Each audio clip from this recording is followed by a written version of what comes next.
Assalamualaikum warahmatullahi wabarakatuh. Selamat siang menuju sore. Di sini kami ingin membuat video. Kami sedang berkunjung di Museum Fathahillah. Iya. Perkenalkan, nama saya Timothy Hendrik Parulian Turnip. Daud Ahmad Mubarak. Saya Egar Fikianto. Saya Andre Arifin. David. Oke, ikuti terus perjalanan kita di Museum Fathahillah.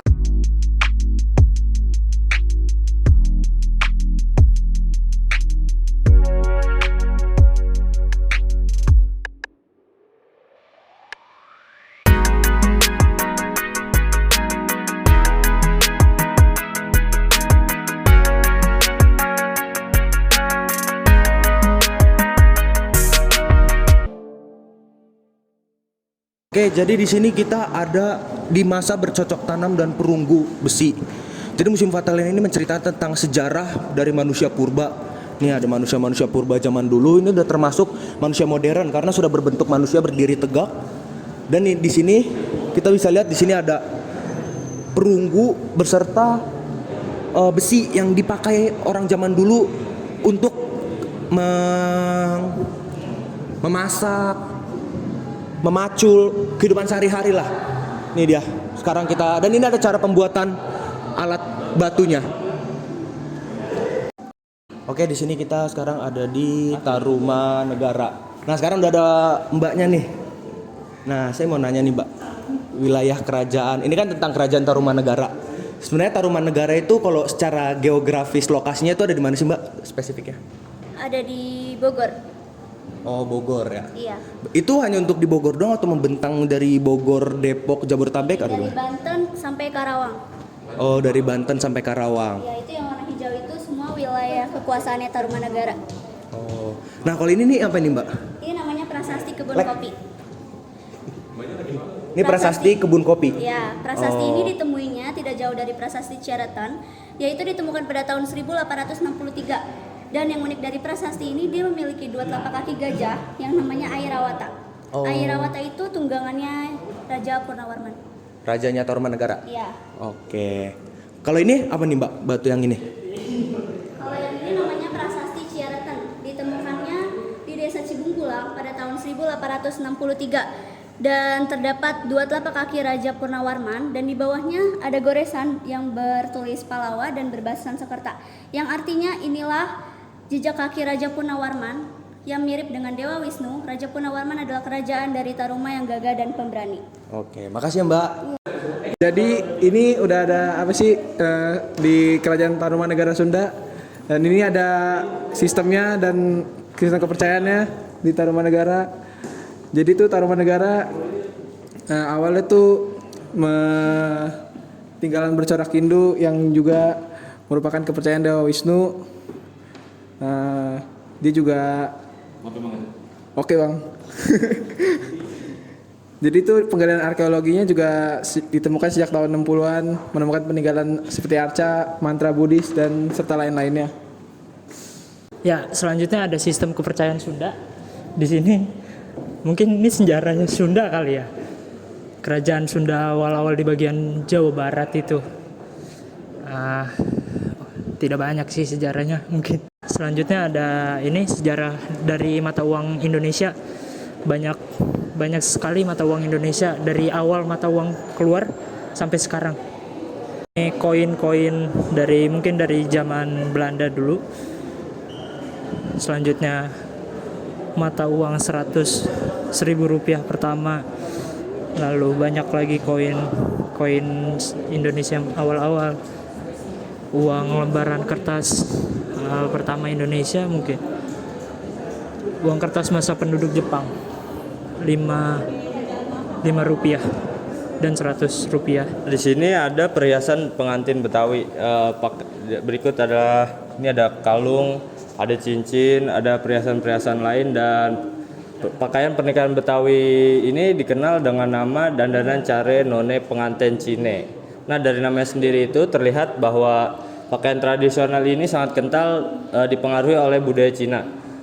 Nah, terus nggak hanya itu, perhiasan yang dikenakan pun juga erat dipengaruhi oleh budaya Arab yang meliputi tusuk kembang rumput seperti di sini, tusuk kembang kelape, kembang goyang, dan lain-lain. Oke ya, sekarang kita lagi ada di daerah Betawi di Museum Sejarah Jakarta. Nah ini salah satu contohnya, ini lemari mungkin dari adat-adat Betawi, dan di sebelah situ juga ada ukiran-ukiran yang ada mungkin dari adat Betawi, dan ini juga ada kaca yang besar. Ayo mari masuk dalam.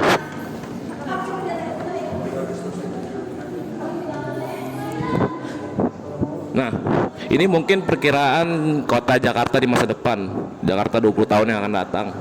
Nah, di atas juga ada beberapa peristiwa yang ada di Jakarta, dan ada juga beberapa monumen-monumen, transportasi, tugu, dan gemerlap-gemerlap kota Jakarta.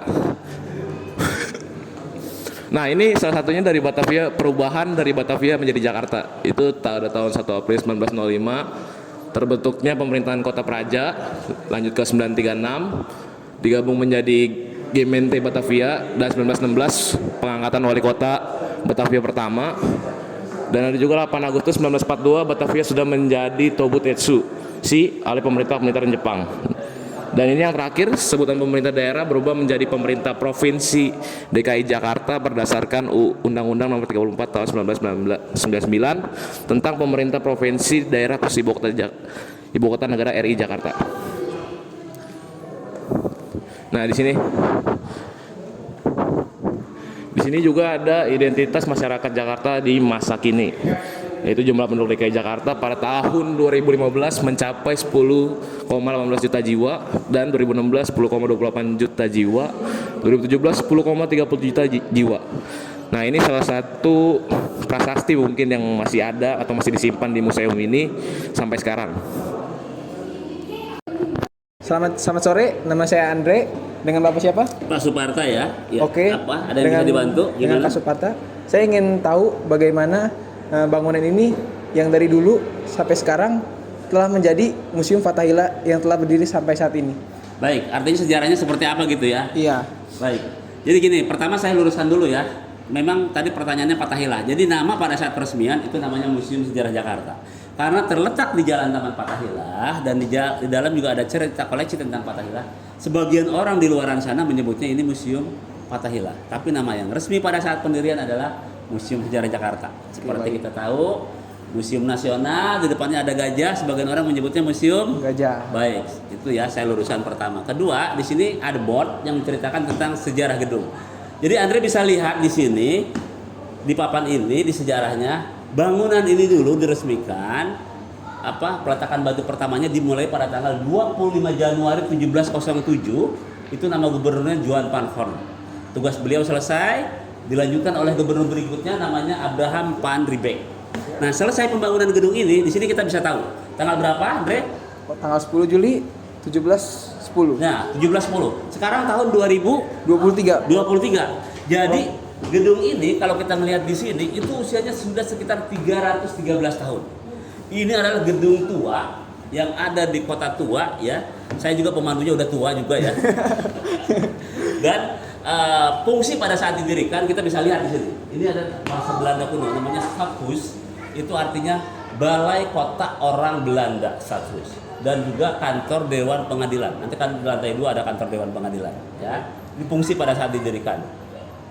1942 sampai 1945 pada saat pendudukan Jepang, gedung ini dipakai oleh tentara dari Nippon Jepang sebagai markas logistik atau perbekalannya orang Jepang. Artinya saya mau bilang gedung ini bukan cuma orang Belanda yang pakai, Jepang pun menggunakan gedung ini selama 3 tahun. Kita tahu kan, Jepang 3 tahun kan, 42 sampai 45. Iya.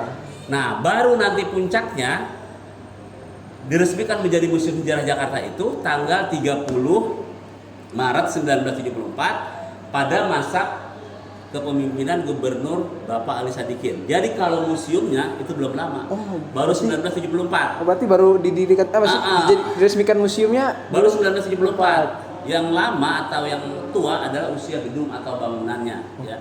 Ini adalah mungkin satu-satunya bangunan tertua yang ada di Kota Tua. Karena beberapa yang di sini saya rasa belum ada. Ada sih yang sudah sekitar ratusan, tapi tidak sampai lebih dari 300 ini, 300 tahun. Ya. Itu adalah sejarah dari gedung yang sekarang menjadi Museum Sejarah Jakarta. Oke. Jelas ya? Oke, jelas Pak. Iya, panjang sejarahnya. Tapi- Pertanyaannya simple gitu, panjang. Gimana lagi gimana? Ada lagi mau tanyain? Sudah cukup lah Pak. Oke. Baik, Andre terima kasih. Oke, Semoga Pak. bermanfaat. Terima Ya. kasih atas kunjungannya. Ya, selamat Ya. sore. Mungkin segitu saja dari kelompok kami tentang sejarah-sejarah museum dari Fathahillah ini. Dari awalnya dibangun gedung ini sampai sekarang hingga sekarang tetap berdiri ya. Kami menikmati. Mungkin segitu saja dari kami. Sekian. Wassalamualaikum warahmatullahi wabarakatuh.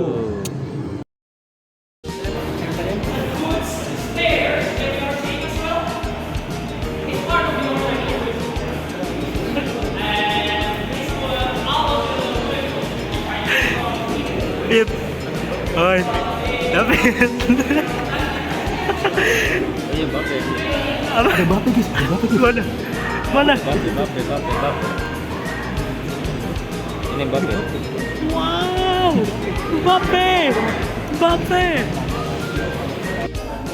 Udah. Ya, sore gimana? Ada yang bisa dibantu? Kami Bakti Telkom ingin menjelaskan ingin mengedukasi Bentar. Itu